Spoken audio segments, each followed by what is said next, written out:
Welcome back to another one of my What These Games Did Right videos. So, I'm going to be talking about Conkers Bad Fur Day today. They did quite a few things right in my opinion. I'm just going to go over what I like about it and what I can take to implement to future games, or what other people, in my opinion, should kind of take from them. I know this game was originally a joke, really, because Conker was too childish, and they made this in kind of a rebellious phase, which is kind of funny in itself. But one thing that Conker does that a lot of games don't do is it has a lot of tropes. Conker's name in itself is a trope because he ends up being the conqueror of the entire game, if anybody's noticed that. There's a few more. There's Beardy. His name is Birdie, actually, and it's a triple entendre. Not only is he called Beardy, but then he scares birdies, and he's a scarecrow, and his name is Birdie. This entire game has tropes. I mean, the money talks. Money talks. Get it? Money talks? Yeah. Relations are a huge thing in this game. It relates to the player a lot more than most games actually relate.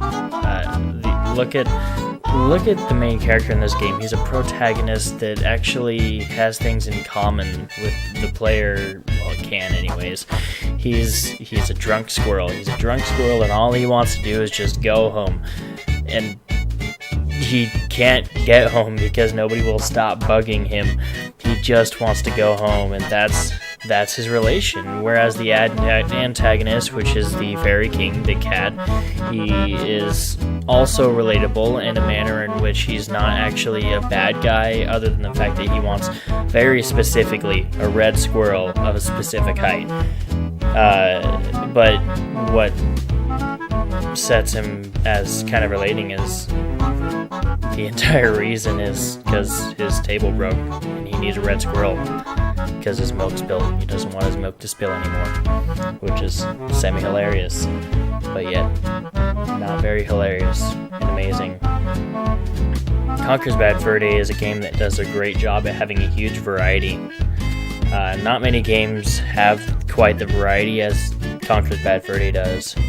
The last game I think that I played that actually had the variety that Conkers Bad Fur Day did was probably like Age of Mythology or Age of Empire or something. This game has a starter tier, Farm. This is where you talk to pitchforks and jump off with sunflowers' breasts.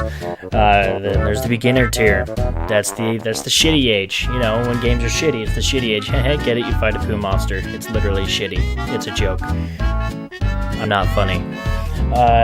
The mid-tier, which is the unethical Stone Age, where men and people who get it but don't really get it play. It's another fun part of the game, but it doesn't make any sense, but it totally makes sense, and there's a lot of jokes in there as well. I mean, this game literally, it's a joke to itself the entire time. Everything, or not everything, but a lot of things even have letters spelled on it because they're making fun of the fact that it's not a kid's game, but Conkers is a kid's game. There's the Getting Better tier, which is vampires and zombies. Why? Because I don't know why. But hey, you get to be a bat, and in the Xbox version, you use a bat.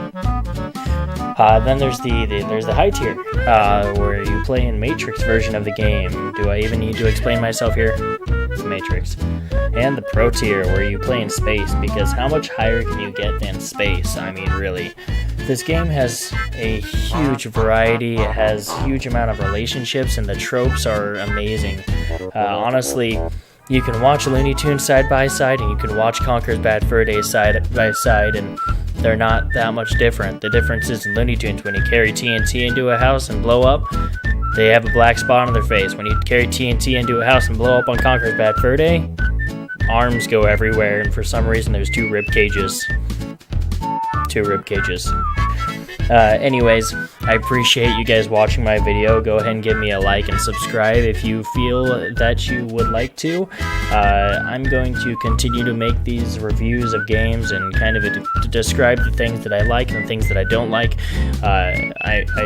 I'm just trying to get the best grasp that I can for everything game-wise, and I want anybody's input. If anybody watches this, I want their input, and I want you to say what you liked about these games and what you didn't like. Thank you for watching.